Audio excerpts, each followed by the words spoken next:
Zainuddin MZ. Beliau dikenal sebagai dai sejuta umat.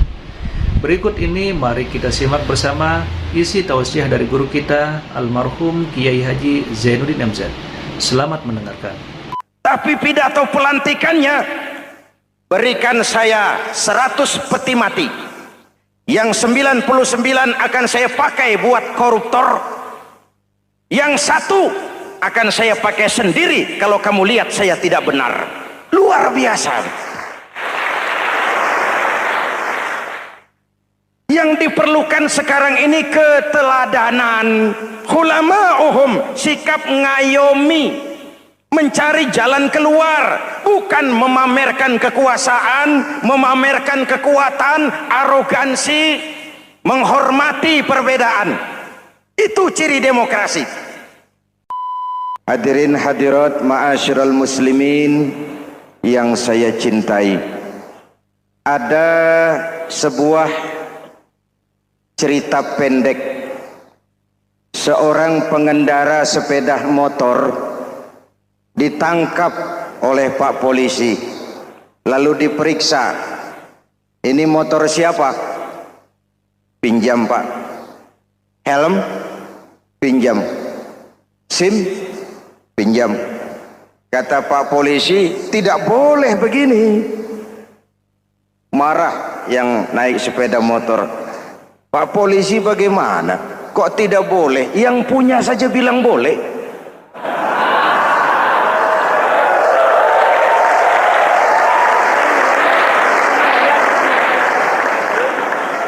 Cerita ini memberikan gambaran bagaimana masyarakat kita sekarang cenderung memboleh-bolehkan diri sendiri, melahirkan permissive society.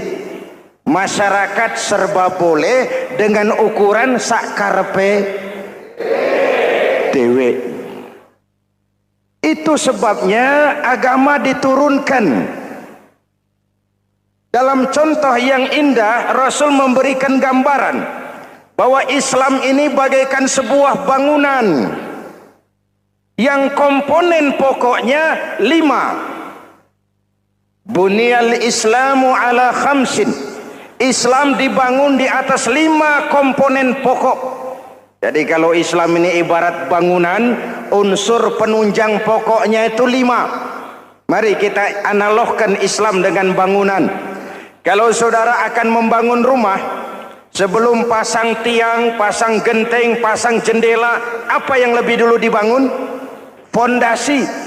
Kalau Islam ibarat bangunan, fondasinya adalah syahadatu an la ilaha illallah wa anna muhammadar rasulullah. Ini fondasi. Jikalau kuat fondasi, aman bangunan. Jikalau rapuh fondasi, lentur dan luntur bangunan. Maka kuat atau tidak kuatnya bangunan Islam kita bergantung kepada keyakinan dasar tadi, fondasi. Saya bersaksi tidak ada Tuhan selain Allah, artinya saya tidak akan menyembah kecuali hanya kepada Allah. Orang yang benar fondasinya beres sujudnya. Kalau saya yakin tidak ada Tuhan selain Allah, saya tidak akan minta rezeki kecuali hanya kepada Allah. Orang yang benar fondasinya, giat bekerjanya, jauh dari tipu menipu, jauh dari renten, jauh dari riba, jauh dari korupsi, jauh dari judi. Keyakinan memberikan warna terhadap bentuk kepribadian. Kalau saya yakin tidak ada Tuhan selain Allah, saya tidak akan pernah takut kecuali hanya kepada Allah. Saya tidak akan melarikan persoalan kecuali hanya kepada Allah. Saya tidak akan menggantungkan hidup kecuali hanya kepada Allah. Saya tidak akan minta tolong kecuali hanya kepada Allah. Meresap ke dalam jiwa. Untuk keyakinan seperti ini, orang-orang tua kita dahulu berlinang air mata, bersimbah darah, bahkan berkorban nyawa, melaksanakan hijrah untuk mempertahankan keyakinan. Ini intan paling mahal dan ini mutiara paling berharga. Zaman boleh berubah, tapi pondasi tidak boleh goyah. Masa boleh berganti, tapi pondasi jangan sampai mati. Karena iman kita hidup, untuk iman kita berjuang, dan dalam iman kita ingin kembali menghadap Allah Subhanahu. Masih ingat cerita tentang Bilal? Masih? Mengulang kaji saja. Bilal itu budak sahaya. Ketika masuk Islam, dipanggil oleh majikannya. Bilal, iya bos. Saya dengar kamu masuk Islam ya? Iya bos. Kok berani-beraninya kamu masuk Islam? Memangnya kamu budak siapa Bilal? Iya budak bos. Bos. Kamu kerja sama siapa? Sama bos. Bos. Yang gaji kamu siapa? Ya bos. Nah, kamu kan ngerti Bilal. Kamu budak saya, kamu kerja dengan saya, yang gaji kamu saya, yang beri makan saya. Kenapa? Kok beraninya masuk Islam padahal kamu belum saya kasih izin? Bos, bos boleh beli badan saya, tapi jangan mimpi bisa membeli jiwa saya. Tuhan boleh kuasai badan saya, tapi jangan mimpi bisa menguasai keyakinan saya. Saya memang benar Tuhan yang gaji, tapi kan saya digaji, saya kerja. Kerja itu kewajiban saya, gaji itu hak saya. Soal keyakinan, jangan ikut campur bos. Kurang ajar kamu Bilal. Biarin. Bilal, begini saja. Kalau kau mau meninggalkan keyakinanmu, meninggalkan Allah Tuhanmu, kau akan kami merdekakan. Tapi kalau kau tetap dalam keyakinanmu, kamu akan saya siksa sampai mati. Bagaimana? Jangan mimpi bos. Lebih baik mati berkalang tanah daripada hidup bercermin bangkai. Biar saya gugur membela keyakinan daripada hidup jadi penjilat menjual akidah. Itu prinsip.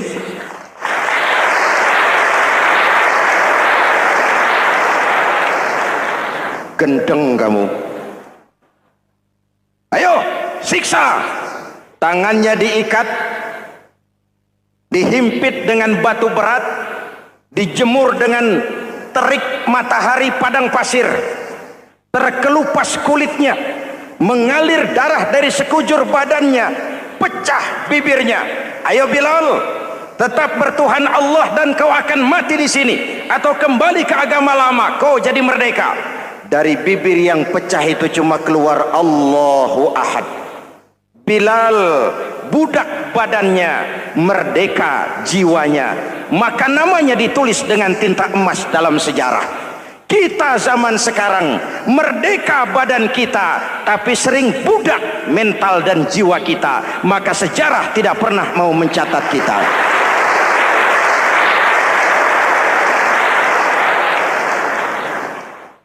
Ma'asyiral muslimin yang saya cintai, fondasi sudah.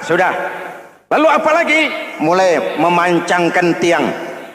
Tiangnya 5. Ada tiang namanya zuhur, asar, maghrib, subuh, isya. Tetapi agar bangunan menjadi kuat, ada tiang-tiang tambahan. Namanya rawatib dan nawafil. Rawatib itu ba'diyah atau qobliyah, nawafil itu di luar itu. Agar bangunan menjadi kuat, dibentuk pribadi lewat solat. Apa filsafatnya? Pertama, solat itu simbol penyerahan total kepada Allah. Kita ini sudah kontrak. Innallaha astara minal mu'minina anfusahum wa amwalahum bi anna lahumul jannah. Allah telah membeli dari orang-orang mukmin diri mereka, harta mereka, bagi mereka adalah surga. Penjual kita orang beriman, pembeli Allah, dagangannya amwal dan anfus, harganya adalah surga. Jelas? Penyerahan total itu dimulai dengan takbiratul ihram. Shalli fardal isya, Allahu akbar. Arahkan mata ke tempat kita sujud. Jangan lupa kalau sudah di atas, lupa dengan yang di bawah. Sudah jadi genteng, petatang peteteng di atas. Lalu bilang, merasa capek sendiri, kata genteng kepada tiang. Tiang, kamu sih enak, kata genteng. Saya setengah mati di atas. Kehujanan, kepanasan, kadang-kadang anak-anak nakal saya disambitin. Kata tiang, saudara genteng, ngomong jangan sembarangan ya. Kamu kira kamu bisa nongkrong dan nangkring di atas, itu gara-gara siapa genteng? Kan saya yang sokong dari bawah. Kamu jadi pejabat tinggi, jadi anggota ini, anggota itu. Kami rakyat yang angkat, jangan sudah di atas kami ditekan. Jangan agama dijadikan topeng untuk kepentingan pribadi. Berpolitik untuk kepentingan agama, ayo. Tapi menjual agama untuk kepentingan politik, itu yang merusak agama.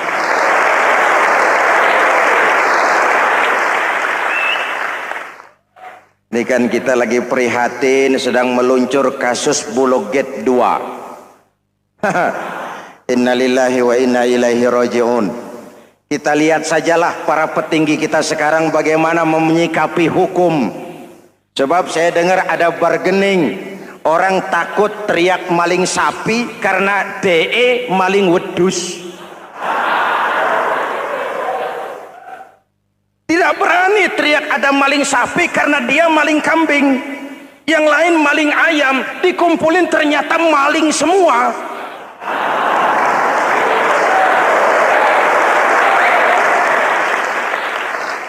Hadirin yang saya hormati, ini melukai rasa keadilan.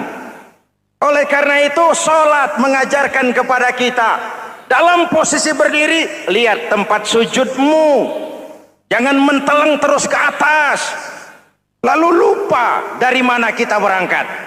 Itulah maknanya tawadhu, rendah hati, tidak melonjak angku dan sombong. Ada sebuah hadis Rasulullah bersabda, "Idza aradallahu biqaumin khairan." Apabila Allah menginginkan kebaikan kepada satu bangsa, apabila Allah menginginkan kebaikan kepada satu kelompok rakyat, walla alaihim hulama'uhum, maka yang naik jadi pemimpin adalah orang-orang yang santun, orang-orang yang lemah lembut, bukan orang yang menggunakan kekerasan dan tiran. Sedikit-sedikit main pecat, itu terlambat lahir. Mestinya lahir di zaman Hitler, mestinya lahir di zaman Benito Mussolini, atau kalau mau lebih klasik lagi di zaman Fir'aun. Kalau Allah menginginkan kebaikan kepada satu masyarakat, satu bangsa, satu negara, naiklah orang-orang yang santun, yang ngayomi, yang menjadi solusi dan jalan keluar untuk kepentingan rakyatnya, mampu memberikan keteladanan. Saya tertarik dengan pidato Presiden Cina pada saat dilantik. Cina, Presiden Cina pasti tidak tahu Pancasila, pasti tidak kenal Islam, tapi pidato pelantikannya, berikan saya 100 peti mati, yang 99 akan saya pakai buat koruptor, yang satu akan saya pakai sendiri kalau kamu lihat saya tidak benar. Luar biasa. Yang diperlukan sekarang ini keteladanan, hulama'uhum, sikap ngayomi, mencari jalan keluar, bukan memamerkan kekuasaan, memamerkan kekuatan, arogansi, menghormati perbedaan. Itu ciri demokrasi. Lalu waqadha bainahum ulama'uhum, yang memutuskan hukum adalah pakarnya, ulamanya, mengambil keputusan secara profesional sehingga rakyat beroleh apa yang namanya kepastian hukum, merasa hidup terlindungi, aman, dan nyaman. Lalu yang ketiga, wa ja'alal mala fi askhiyaihim, peredaran harta, pergerakan ekonomi berada di tangan orang-orang yang pemurah, yang tidak mau kaya sendiri, tidak mau senyum di atas penderitaan orang lain, menari di atas bangkai saudaranya. Hadirin yang saya hormati, ini cirinya. Tapi sebaliknya kata Nabi, wa idza aradallahu biqaumin syarran, apabila Allah menghendaki kejelekan, keburukan bagi satu bangsa, walla alaihim sufahauhum, yang naik jadi pemimpin orang-orang durjana, orang-orang kurang ajar, tapi dipoles dengan topeng yang bagus. Hei, ini musim topeng. Musim apa? Topeng. Topeng itu apa perlunya? Menyembunyikan wajah asli. Sekarang ini Dracula berwajah Arjuna. Ini musim topeng. Kita rakyat harus hati-hati dan punya filter, mampu memilah dan memilih. Walla alaihim sufahauhum wa qada bainahum juhaluhum, yang memutuskan hukum, yang mengambil keputusan orang-orang bodoh. Wa ja'alal mala fi bukhalaihim, peredaran harta, peredaran ekonomi jatuh di tangan orang-orang yang bakhil, yang tidak punya konsep menciptakan kemakmuran yang merata bagi seluruh rakyat Indonesia.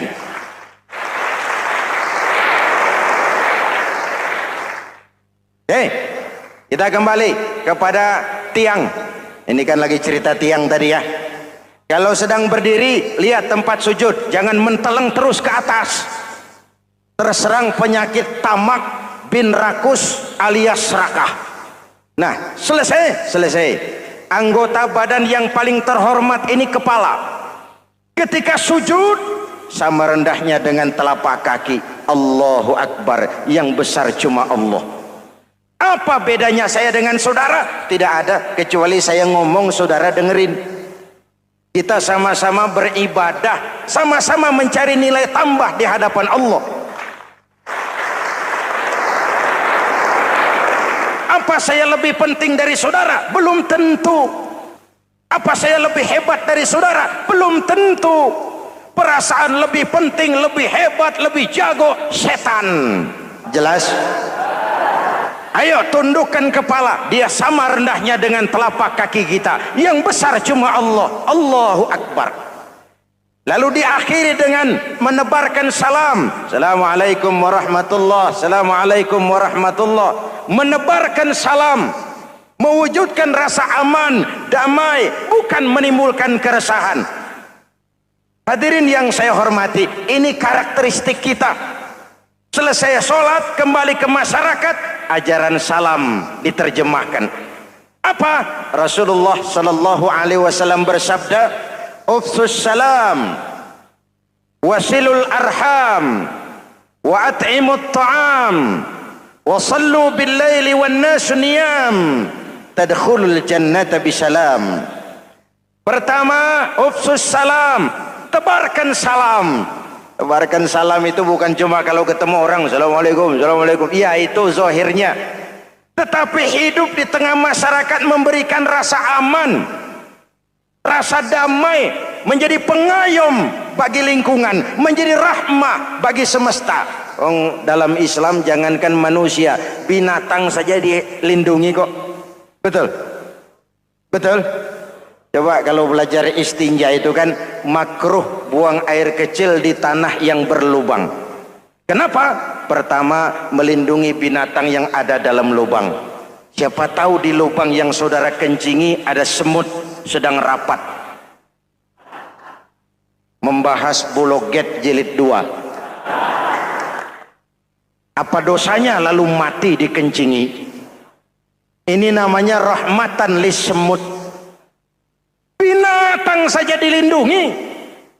Ada hadis Kalau kamu menyembelih hewan, sembelilah dengan cara yang terbaik. Jangan menyembelih ayam dengan pisau tumpul. Ini ajaran apa? Ajaran tentang peri kebinatangan.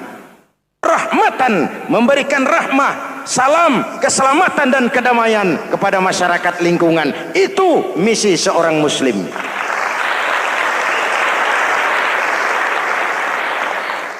Hadirin hadirat ma'asyiral muslimin yang saya cintai, saya kembali kepada pesan Nabi tadi itu.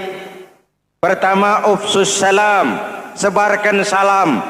Sekarang ini kan yang banyak sebarkan isu, sebarkan fitnah, hancurkan nama baik orang, hantam orang di mana-mana.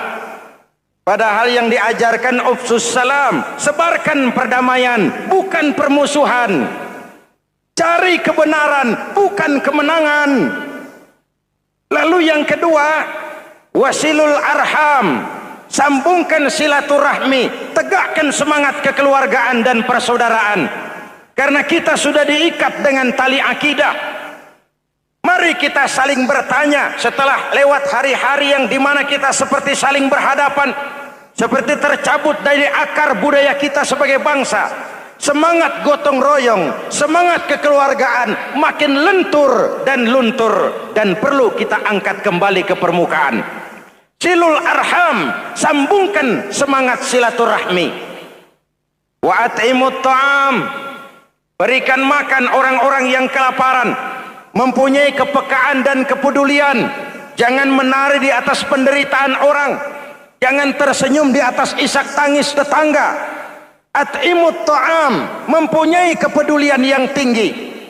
Wasallu bil laili wan nasu niyam, bangunlah di keheningan malam ketika orang sedang tidur.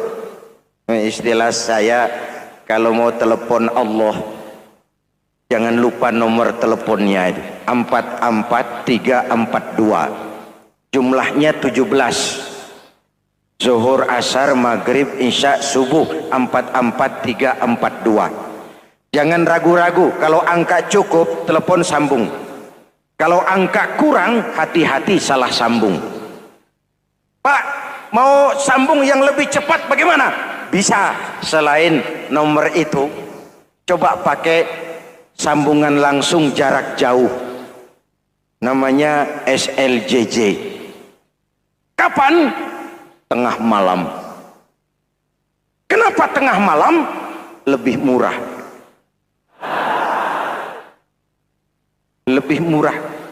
Saluran kosong, telepon jarang yang pakai, orang banyak tidur. Wa minal laili fatahajjad bihi nafilatan lak asa ayyab'atsaka rabbuka maqaman mahmuda. Nun, di keheningan malam bangun. Seperti bapak-bapak, ibu-ibu sering bangun tengah malam ya Bu? Ya. Ngapain? Kalau bangun tengah malamnya sih saya percaya, cuma urusannya apa? Kira bangun tengah malam mau tahajud, malaikat sudah mau nulis, cuma buang air kecil, tidur lagi. Hampir salah tulis saya.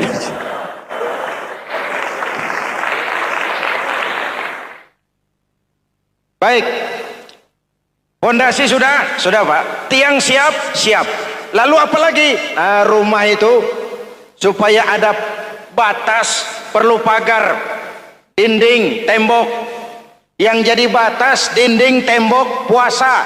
Asyamu junnatun, puasa adalah dinding, benteng yang menyelamatkan manusia jangan sampai menyentuh wilayah lain. Ada batas-batas dan norma yang diindahkan.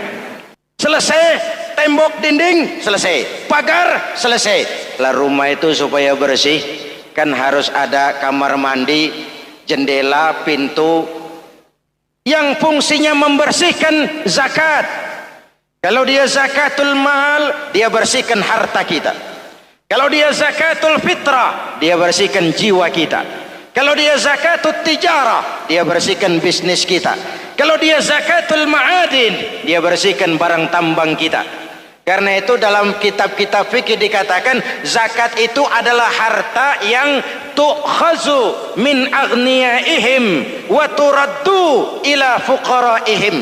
Kiai Haji Zainuddin Hamidi atau dikenal sebagai Kiai Haji Zainuddin MZ. Beliau lahir pada tanggal 2 Maret 1952.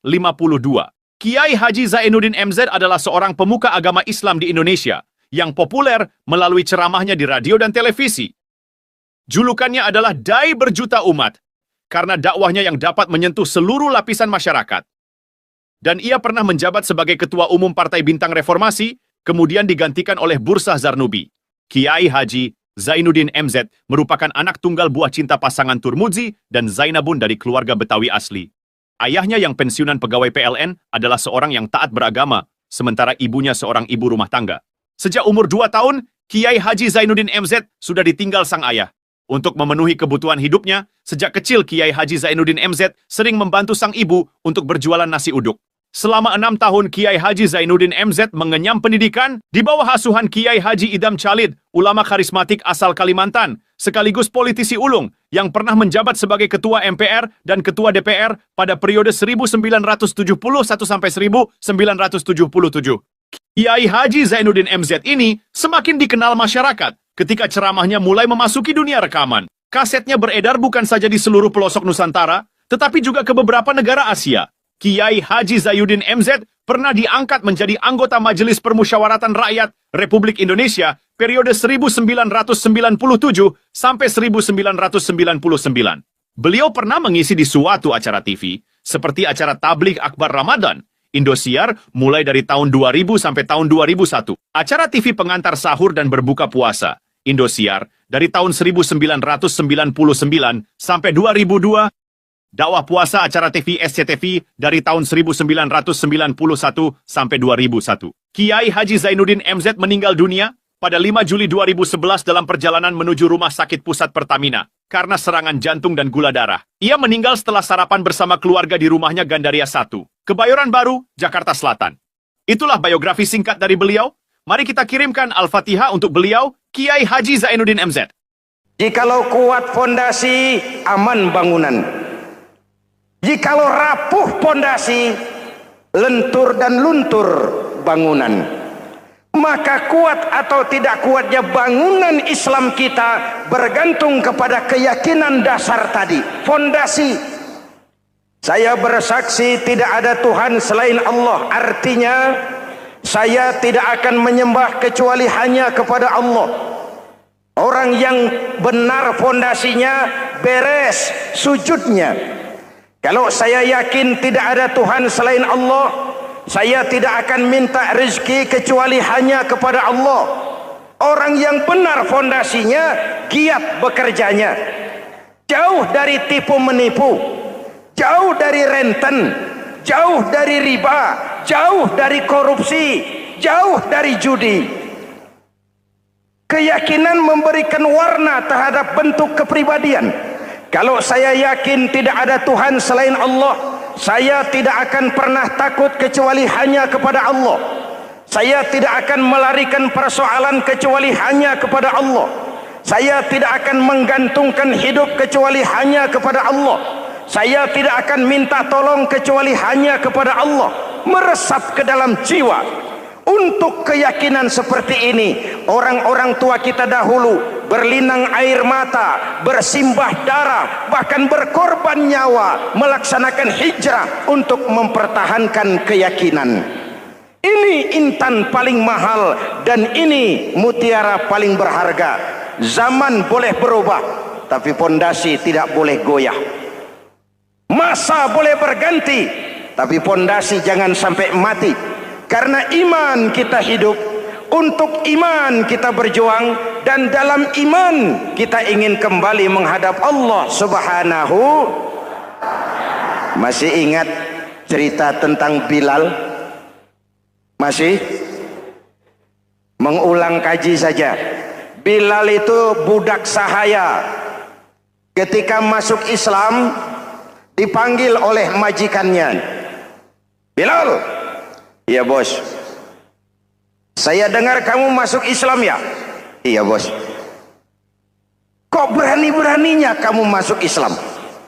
Memangnya kamu budak siapa, Bilal? Ya budak bos. Bos. Kamu kerja sama siapa? Sama bos. Bos. Yang gaji kamu siapa? Ya bos. Nah, kamu kan ngerti, Bilal. Kamu budak saya, kamu kerja dengan saya, yang gaji kamu saya, yang beri makan saya. Kenapa? Kok beraninya masuk Islam padahal kamu belum saya kasih izin? Bos, bos boleh beli badan saya, tapi jangan mimpi bisa membeli jiwa saya. Tuhan boleh kuasai badan saya, tapi jangan mimpi bisa menguasai keyakinan saya. Saya memang benar Tuhan yang gaji, tapi kan saya digaji, saya kerja. Kerja itu kewajiban saya, gaji itu hak saya. Soal keyakinan, jangan ikut campur, bos. Kurang ajar kamu, Bilal. Biarin. Bilal, begini saja. Kalau kau mau meninggalkan keyakinanmu, meninggalkan Allah Tuhanmu, kau akan kami merdekakan. Tapi kalau kau tetap dalam keyakinanmu, kamu akan saya siksa sampai mati. Bagaimana? Jangan mimpi, bos. Lebih baik mati berkalang tanah daripada hidup bercermin bangkai. Biar saya gugur membela keyakinan daripada hidup jadi penjilat menjual akidah. Itu prinsip.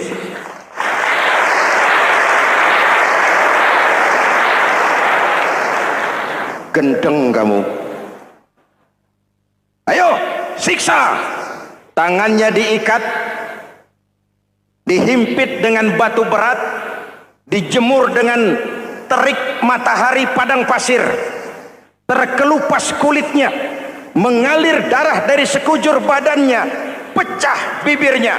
Ayo Bilal, tetap bertuhan Allah dan kau akan mati di sini, atau kembali ke agama lama, kau jadi merdeka. Dari bibir yang pecah itu cuma keluar Allahu Ahad. Bilal budak badannya, merdeka jiwanya, maka namanya ditulis dengan tinta emas dalam sejarah.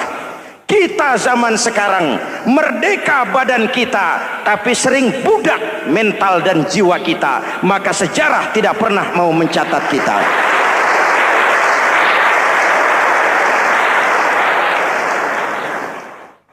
Masyarul muslimin yang saya cintai, fondasi sudah. Lalu apa lagi? Mulai memancangkan tiang. Tiangnya 5. Ada tiang namanya zuhur, asar, maghrib, subuh, isya. Tetapi agar bangunan menjadi kuat, ada tiang-tiang tambahan. Namanya rawatib dan nawafil. Rawatib itu ba'diyah atau qobliyah, nawafil itu di luar itu. Agar bangunan menjadi kuat, dibentuk pribadi lewat solat. Apa filsafatnya? Pertama, solat itu simbol penyerahan total kepada Allah. Kita ini sudah kontrak. Innallaha astara minal mu'minina anfusahum wa amwalahum bi anna lahumul jannah. Allah telah membeli dari orang-orang mukmin diri mereka, harta mereka, bagi mereka adalah surga. Penjual kita orang beriman, pembeli Allah, dagangannya amwal dan anfus, harganya adalah surga. Jelas? Penyerahan total itu dimulai dengan takbiratul ihram. Shalli fardal isya, Allahu akbar. Arahkan mata ke tempat kita sujud. Jangan lupa kalau sudah di atas, lupa dengan yang di bawah. Sudah jadi genteng, petatang peteteng di atas. Lalu bilang, merasa capek sendiri, kata genteng kepada tiang. Tiang, kamu sih enak, kata genteng. Saya setengah mati di atas. Kehujanan, kepanasan, kadang-kadang anak-anak nakal saya disambitin. Kata tiang, saudara genteng, ngomong jangan sembarangan ya. Kamu kira kamu bisa nongkrong dan nangkring di atas, itu gara-gara siapa genteng? Kan saya yang sokong dari bawah. Kamu jadi pejabat tinggi, jadi anggota ini, anggota itu. Kami rakyat yang angkat. Jangan sudah di atas kami ditekan. Jangan agama dijadikan topeng untuk kepentingan pribadi. Berpolitik untuk kepentingan agama, ayo. Tapi menjual agama untuk kepentingan politik, itu yang merusak agama. Subhanallah, sangat luar biasa apa yang disampaikan oleh guru kita almarhum Kiai Haji Zainuddin MZ. Sahabat beriman yang dirahmati Allah, jangan beranjak dulu, tetaplah di channel ini karena kajian ini belum selesai dan masih banyak lagi hal-hal menarik yang akan disampaikan oleh guru kita almarhum Kiai Haji Zainuddin MZ. Maka dari itu, tetaplah di sini dan mari kita lanjutkan kembali. Selamat mendengarkan. Ini kan kita lagi prihatin sedang meluncur kasus Bulog Gate 2. Innalillahi wa inna ilaihi raji'un. Kita lihat sajalah para petinggi kita sekarang bagaimana menyikapi hukum. Sebab saya dengar ada bargaining. Orang takut teriak maling sapi karena DE maling wedus. Tidak berani teriak ada maling sapi karena dia maling kambing. Yang lain maling ayam, dikumpulin ternyata maling semua.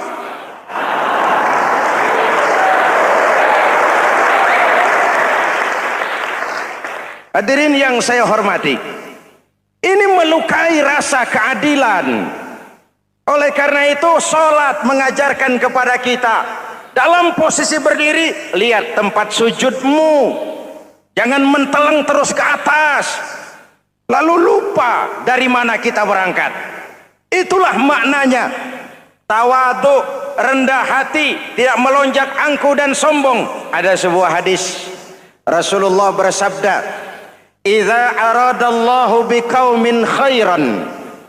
Apabila Allah menginginkan kebaikan kepada satu bangsa, apabila Allah menginginkan kebaikan kepada satu kelompok rakyat, walla alaihim khulama'uhum, maka yang naik jadi pemimpin adalah orang-orang yang santun, orang-orang yang lemah lembut, bukan orang yang menggunakan kekerasan dan tiran. Sedikit-sedikit main pecat, itu terlambat lahir. Mestinya lahir di zaman Hitler, mestinya lahir di zaman Benito Mussolini, atau kalau mau lebih klasik lagi di zaman Fir'aun. Kalau Allah menginginkan kebaikan kepada satu masyarakat, satu bangsa, satu negara, naiklah orang-orang yang santun, yang ngayomi, yang menjadi solusi dan jalan keluar untuk kepentingan rakyatnya, mampu memberikan keteladanan. Saya tertarik dengan pidato Presiden Cina pada saat dilantik. Cina, Presiden Cina pasti tidak tahu Pancasila,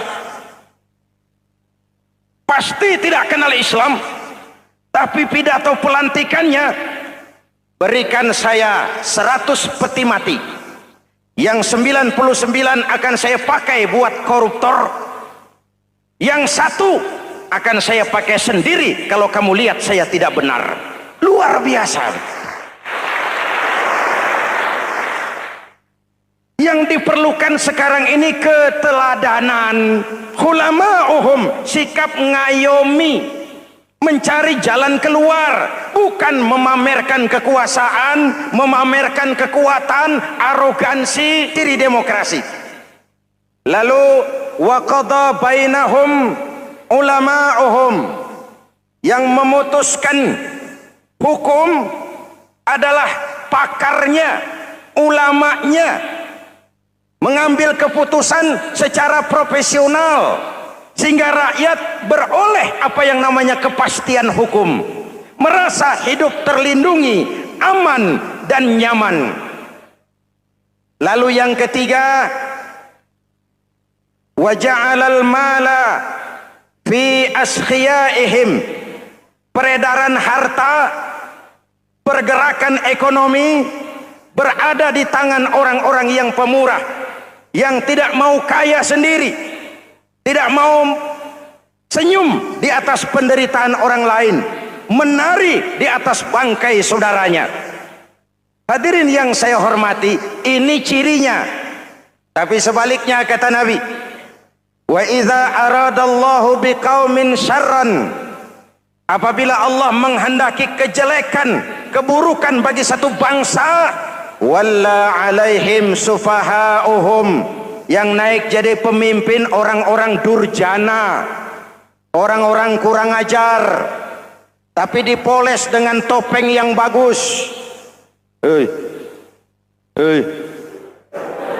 Ini musim topeng. Musim apa? Topeng. Topeng itu apa perlunya? Menyembunyikan wajah asli. Sekarang ini Dracula berwajah Arjuna. Ini musim topeng. Kita rakyat harus hati-hati dan punya filter, mampu memilah dan memilih. Walla alaihim sufahauhum wa qada bainahum juhaluhum, yang memutuskan hukum, yang mengambil keputusan orang-orang bodoh. Wa ja'alal mala fi bukhalaihim, peredaran harta, peredaran ekonomi jatuh di tangan orang-orang yang bakhil, yang tidak punya konsep menciptakan kemakmuran yang merata bagi seluruh rakyat Indonesia.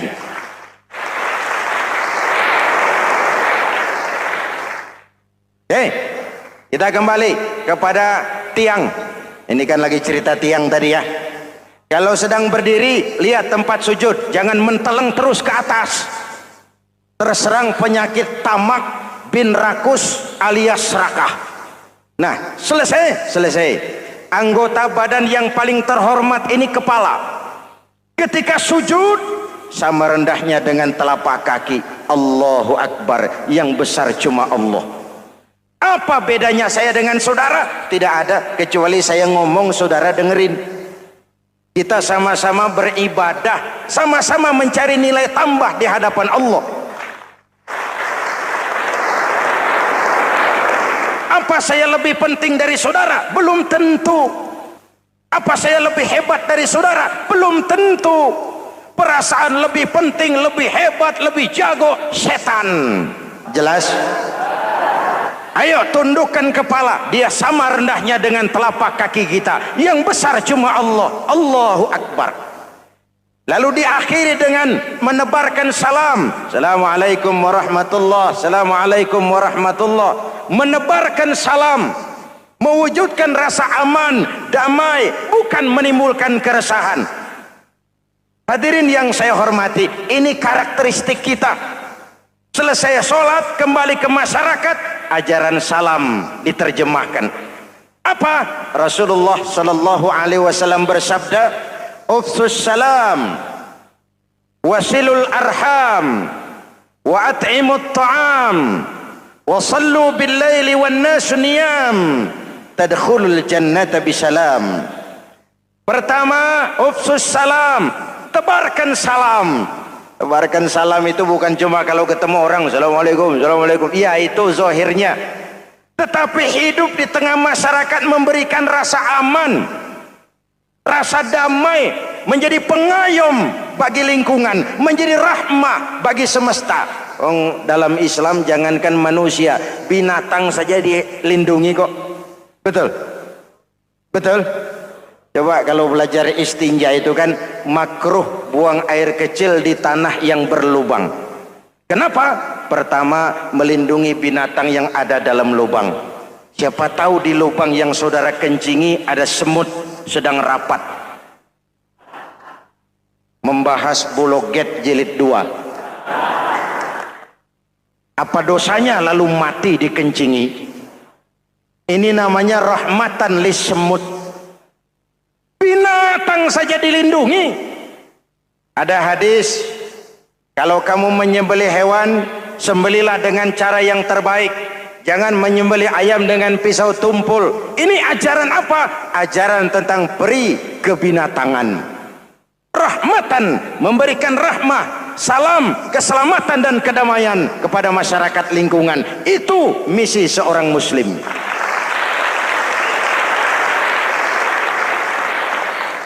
Hadirin hadirat ma'asyiral muslimin yang saya cintai, saya kembali kepada pesan Nabi tadi itu. Pertama, ufsus salam, sebarkan salam. Sekarang ini kan yang banyak sebarkan isu, sebarkan fitnah, hancurkan nama baik orang, hantam orang di mana-mana. Padahal yang diajarkan ufsus salam, sebarkan perdamaian, bukan permusuhan. Cari kebenaran, bukan kemenangan. Lalu yang kedua, wasilul arham, sambungkan silaturahmi, tegakkan semangat kekeluargaan dan persaudaraan. Karena kita sudah diikat dengan tali akidah.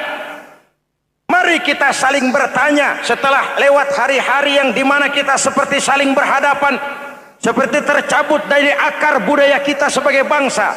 Semangat gotong royong, semangat kekeluargaan makin lentur dan luntur, dan perlu kita angkat kembali ke permukaan. Silul arham, sambungkan semangat silaturahmi. Wa at'imut ta'am, berikan makan orang-orang yang kelaparan, mempunyai kepekaan dan kepedulian. Jangan menari di atas penderitaan orang, jangan tersenyum di atas isak tangis tetangga. At'imut ta'am, mempunyai kepedulian yang tinggi.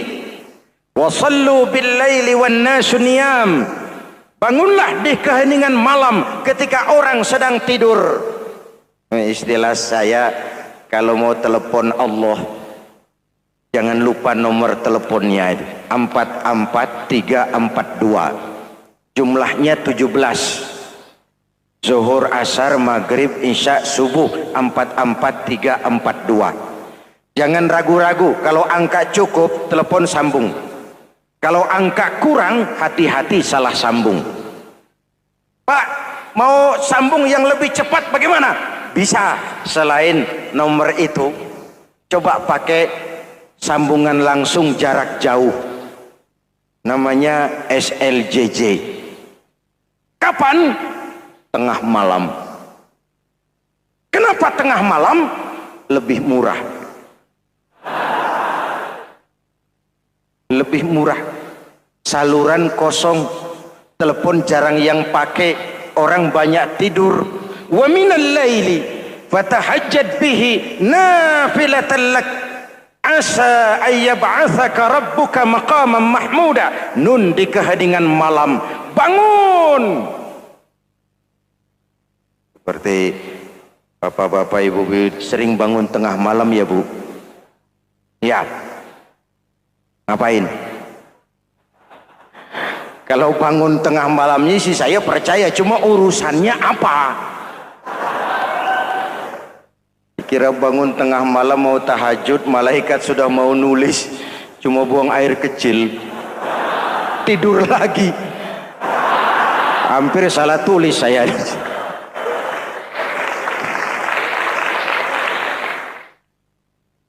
Baik, fondasi sudah Pak, tiang siap.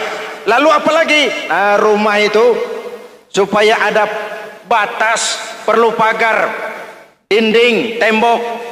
Yang jadi batas, dinding, tembok, puasa. Asyamu junnatun, puasa adalah dinding, benteng yang menyelamatkan manusia jangan sampai menyentuh wilayah lain. Ada batas-batas dan norma yang diindahkan. Selesai, tembok, dinding, selesai. Pagar, selesai. Lah rumah itu supaya bersih, kan harus ada kamar mandi, jendela, pintu, yang fungsinya membersihkan zakat. Kalau dia zakatul mal, dia bersihkan harta kita. Kalau dia zakatul fitrah, dia bersihkan jiwa kita. Kalau dia zakatul tijarah, dia bersihkan bisnis kita. Kalau dia zakatul ma'adin, dia bersihkan barang tambang kita. Karena itu dalam kitab-kitab fikih dikatakan zakat itu adalah harta yang tu'khazu min aghniyaihim wa turaddu ila fuqaraihim. Jikalau kuat fondasi, aman bangunan. Jikalau rapuh pondasi, lentur dan luntur bangunan. Maka kuat atau tidak kuatnya bangunan Islam kita bergantung kepada keyakinan dasar tadi, fondasi. Saya bersaksi tidak ada Tuhan selain Allah, artinya saya tidak akan menyembah kecuali hanya kepada Allah. Orang yang benar fondasinya beres sujudnya.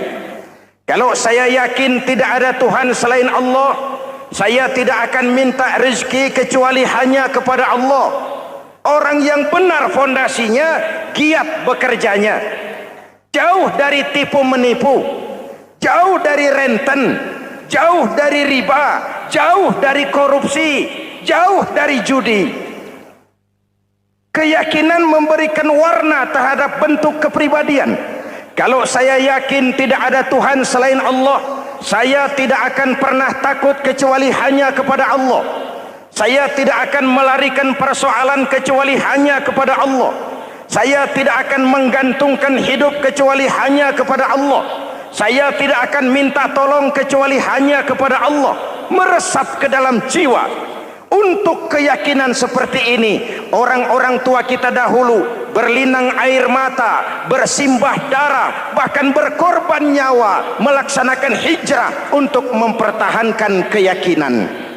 Ini intan paling mahal dan ini mutiara paling berharga. Zaman boleh berubah, tapi pondasi tidak boleh goyah. Masa boleh berganti, tapi pondasi jangan sampai mati. Karena iman kita hidup, untuk iman kita berjuang, dan dalam iman kita ingin kembali menghadap Allah Subhanahu. Masih ingat cerita tentang Bilal? Masih? Mengulang kaji saja. Bilal itu budak sahaya. Ketika masuk Islam, dipanggil oleh majikannya. Bilal, iya bos. Saya dengar kamu masuk Islam ya? Iya bos. Kok berani-beraninya kamu masuk Islam? Memangnya kamu budak siapa Bilal? Iya budak bos. Bos. Kamu kerja sama siapa? Sama bos. Bos. Yang gaji kamu siapa? Ya bos. Nah, kamu kan ngerti Bilal, kamu budak saya, kamu kerja dengan saya, yang gaji kamu saya, yang beri makan saya. Kenapa? Kok beraninya masuk Islam padahal kamu belum saya kasih izin? Bos, bos boleh beli badan saya, tapi jangan mimpi bisa membeli jiwa saya. Tuhan boleh kuasai badan saya, tapi jangan mimpi bisa menguasai keyakinan saya. Saya memang benar Tuhan yang gaji, tapi kan saya digaji, saya kerja. Kerja itu kewajiban saya, gaji itu hak saya. Soal keyakinan, jangan ikut campur bos. Kurang ajar kamu Bilal. Biarin. Bilal, begini saja. Kalau kau mau meninggalkan keyakinanmu, meninggalkan Allah Tuhanmu, kau akan kami merdekakan. Tapi kalau kau tetap dalam keyakinanmu, kamu akan saya siksa sampai mati. Bagaimana? Jangan mimpi bos. Lebih baik mati berkalang tanah daripada hidup bercermin bangkai. Biar saya gugur membela keyakinan daripada hidup jadi penjilat menjual akidah. Itu prinsip.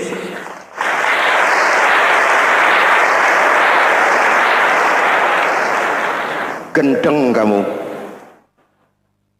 Ayo siksa. Tangannya diikat, dihimpit dengan batu berat, dijemur dengan terik matahari padang pasir, terkelupas kulitnya, mengalir darah dari sekujur badannya, pecah bibirnya. Ayo Bilal, tetap bertuhan Allah dan kau akan mati di sini, atau kembali ke agama lama, kau jadi merdeka. Dari bibir yang pecah itu cuma keluar Allahu Ahad. Bilal budak badannya, merdeka jiwanya, maka namanya ditulis dengan tinta emas dalam sejarah. Kita zaman sekarang merdeka badan kita, tapi sering budak mental dan jiwa kita. Maka sejarah tidak pernah mau mencatat kita.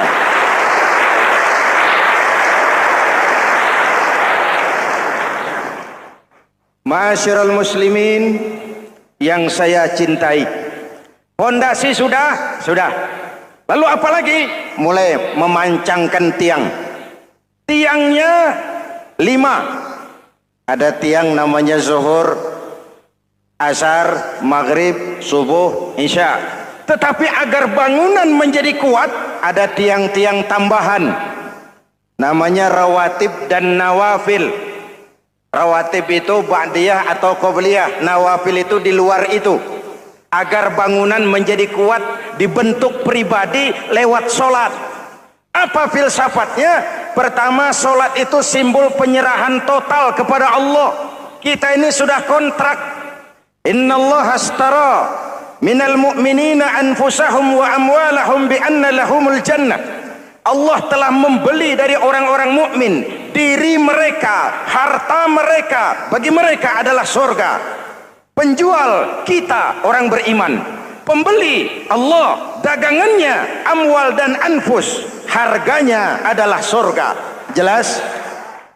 Penyerahan total itu dimulai dengan takbiratul ihram. Shalli fardal isya, Allahu akbar. Arahkan mata ke tempat kita sujud. Jangan lupa kalau sudah di atas, lupa dengan yang di bawah. Sudah jadi genteng, petatang peteteng di atas. Lalu bilang, merasa capek sendiri, kata genteng kepada tiang. Tiang, kamu sih enak, kata genteng. Saya setengah mati di atas. Kehujanan, kepanasan, kadang-kadang anak-anak nakal saya disambitin. Kata tiang, saudara genteng, ngomong jangan sembarangan ya. Kamu kira kamu bisa nongkrong dan nangkring di atas, itu gara-gara siapa genteng? Kan saya yang sokong dari bawah. Kamu jadi pejabat tinggi, jadi anggota ini, anggota itu. Kami rakyat yang angkat. Jangan sudah di atas kami ditekan. Jangan agama dijadikan topeng untuk kepentingan pribadi. Berpolitik untuk kepentingan agama, ayo. Tapi menjual agama untuk kepentingan politik, itu yang merusak agama.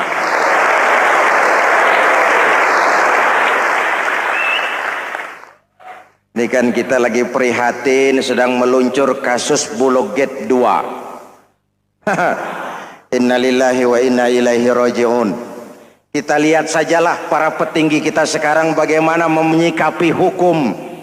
Sebab saya dengar ada bargaining. Orang takut teriak maling sapi karena DE maling wedus. Tidak berani teriak ada maling sapi karena dia maling kambing. Yang lain maling ayam, dikumpulin ternyata maling semua.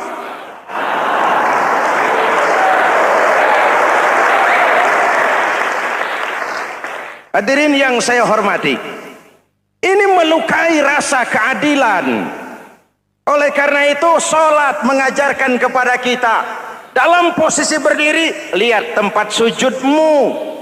Jangan menteleng terus ke atas, lalu lupa dari mana kita berangkat.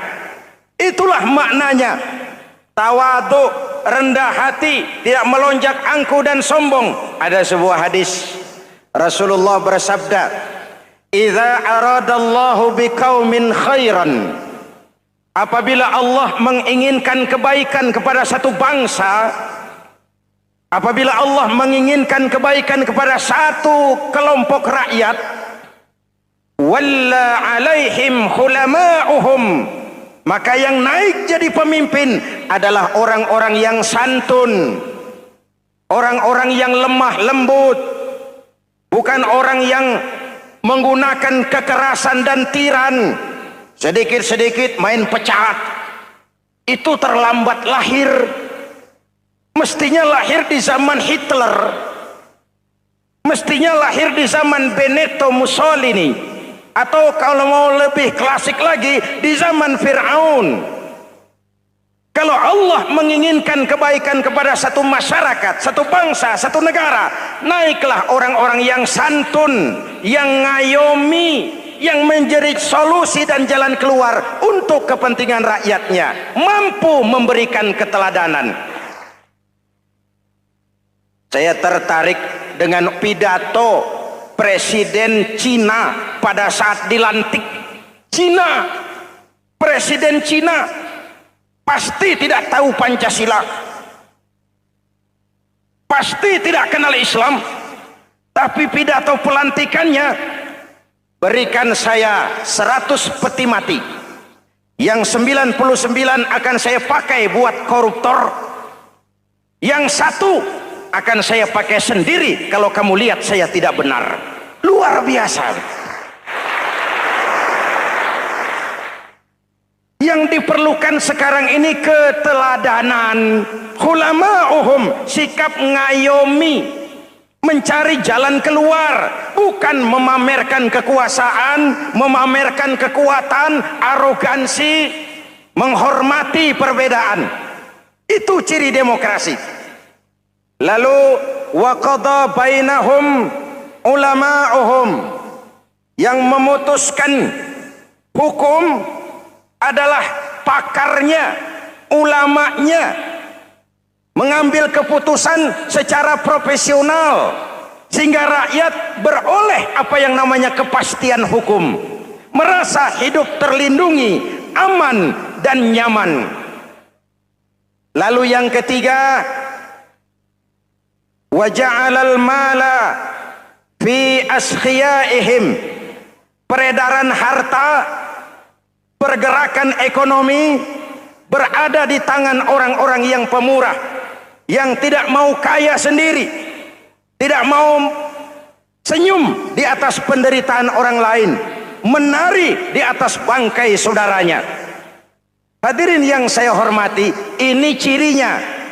Tapi sebaliknya kata Nabi, wa idza aradallahu biqaumin syarran, apabila Allah menghendaki kejelekan, keburukan bagi satu bangsa, walla alaihim sufahauhum, yang naik jadi pemimpin orang-orang durjana, orang-orang kurang ajar, tapi dipoles dengan topeng yang bagus. Ini musim topeng. Musim apa?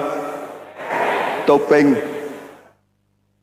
Topeng itu apa perlunya? Menyembunyikan wajah asli. Sekarang ini Dracula berwajah Arjuna. Ini musim topeng. Kita rakyat harus hati-hati dan punya filter, mampu memilah dan memilih. Walla alaihim sufahauhum wa qada bainahum juhaluhum, yang memutuskan hukum, yang mengambil keputusan orang-orang bodoh. Wa ja'alal mala fi bukhalaihim, peredaran harta, peredaran ekonomi jatuh di tangan orang-orang yang bakhil, yang tidak punya konsep menciptakan kemakmuran yang merata bagi seluruh rakyat Indonesia.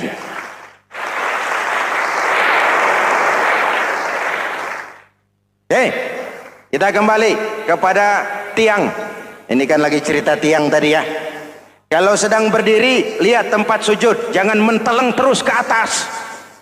Terserang penyakit tamak bin rakus alias serakah. Nah, selesai. Anggota badan yang paling terhormat ini kepala. Ketika sujud, sama rendahnya dengan telapak kaki. Allahu Akbar, yang besar cuma Allah. Apa bedanya saya dengan saudara? Tidak ada, kecuali saya ngomong saudara dengerin. Kita sama-sama beribadah, sama-sama mencari nilai tambah di hadapan Allah. Apa saya lebih penting dari saudara? Belum tentu. Apa saya lebih hebat dari saudara? Belum tentu. Perasaan lebih penting, lebih hebat, lebih jago, setan. Jelas? Ayo tundukkan kepala, dia sama rendahnya dengan telapak kaki kita. Yang besar cuma Allah. Allahu Akbar. Lalu diakhiri dengan menebarkan salam. Assalamualaikum warahmatullah, assalamualaikum warahmatullah. Menebarkan salam, mewujudkan rasa aman, damai, bukan menimbulkan keresahan.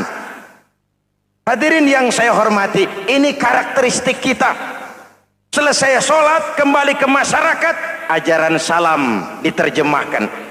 Apa? Rasulullah sallallahu alaihi wasallam bersabda, "Ufsus salam, wasilul arham, wa at'imut ta'am, wa sallu bil laili wan nasu niyam, tadkhulul jannata bisalam."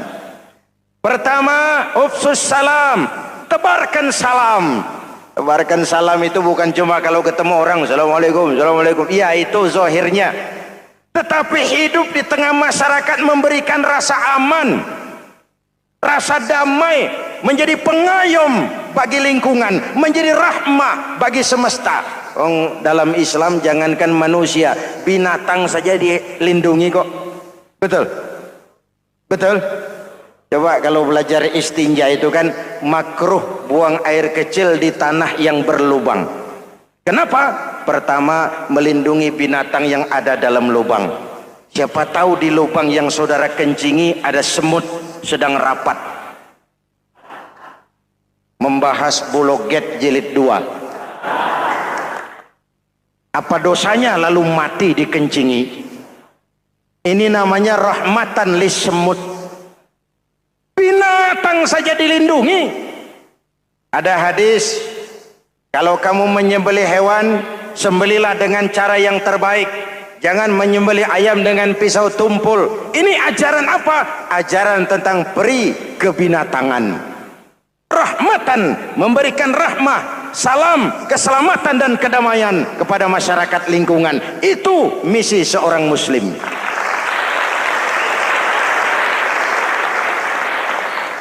Hadirin, hadirat, ma'asyiral muslimin yang saya cintai.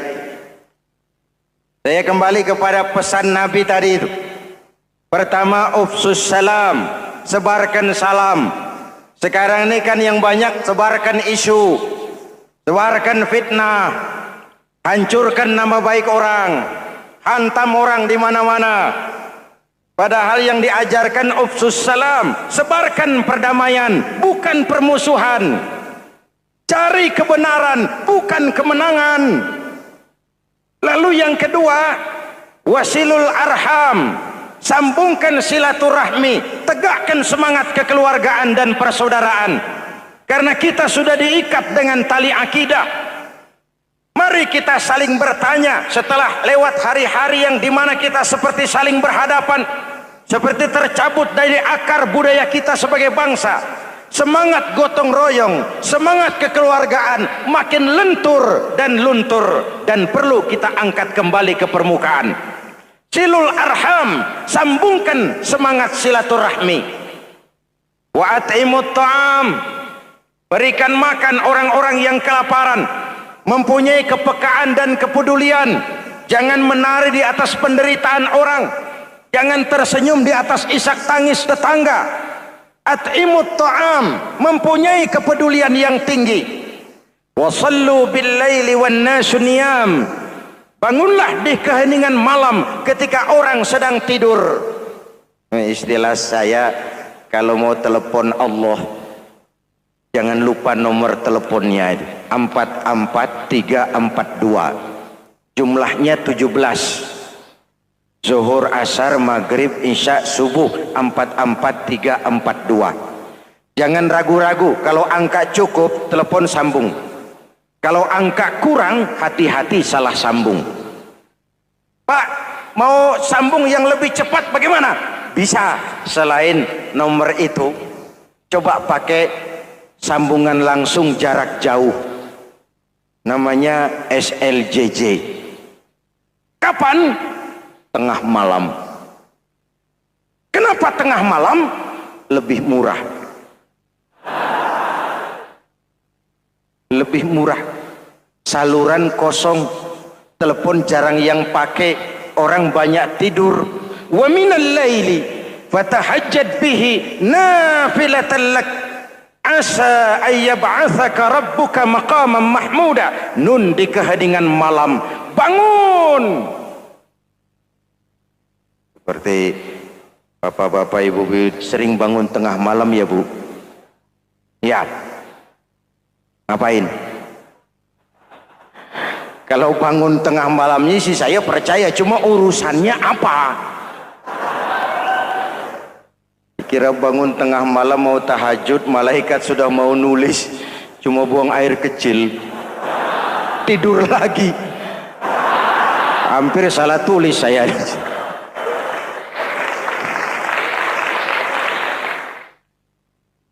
Baik, fondasi sudah Pak, tiang siap, siap. Lalu apa lagi? Nah, rumah itu supaya ada batas, perlu pagar, dinding, tembok. Yang jadi batas, dinding, tembok, puasa. Asyamu junnatun. Puasa adalah dinding, benteng yang menyelamatkan manusia jangan sampai menyentuh wilayah lain. Ada batas-batas dan norma yang diindahkan. Selesai, tembok, dinding, selesai. Pagar, selesai. Lah rumah itu supaya bersih, kan harus ada kamar mandi, jendela, pintu yang fungsinya membersihkan zakat. Kalau dia zakatul mal, dia bersihkan harta kita. Kalau dia zakatul fitrah, dia bersihkan jiwa kita. Kalau dia zakatul tijarah, dia bersihkan bisnis kita. Kalau dia zakatul ma'adin, dia bersihkan barang tambang kita. Alhamdulillahirabbil alamin. Demikianlah tausiah yang sangat luar biasa yang sudah disampaikan oleh guru kita almarhum Kiai Haji Zainuddin MZ. Tentunya banyak sekali ilmu, hikmah dan manfaat yang bisa kita jadikan pelajaran dalam kehidupan kita sehari-hari. Sahabat beriman yang dimuliakan Allah, mari kita doakan guru kita, semoga beliau diampuni segala dosa-dosanya dan dilapangkan kuburnya. Amin ya rabbal alamin. Dan buat sahabat semua yang sudah setia menonton tausiah ini sampai selesai, saya ucapkan terima kasih banyak. Semoga Allah Subhanahu wa Ta'ala senantiasa selalu melimpahkan rahmat dan karunia-Nya kepada sahabat semua, selalu diberikan kesehatan, dimudahkan segala urusannya, dan dilancarkan rezekinya. Amin amin ya rabbal alamin. Sahabat beriman yang dimuliakan Allah, demikian yang dapat saya bagikan. Kurang lebihnya mohon maaf. Wabillahi taufik wal hidayah wa ridha wal inayah. Wassalamualaikum warahmatullahi wabarakatuh. Setelah kita mendengarkan bersama kajian penuh ilmu, penuh hikmah dan manfaat yang sudah disampaikan oleh guru kita Al-Mafrullah Kiai Haji Zainuddin MZ, sekarang mari kita lanjutkan aktivitas kita masing-masing. Saya doakan semoga sahabat semua selalu diberikan kesehatan, kelancaran dan dimudahkan segala urusannya. Amin ya rabbal alamin. Sampai bertemu lagi di video Samudra Relaxing berikutnya. Assalamualaikum warahmatullahi wabarakatuh. Assalamualaikum.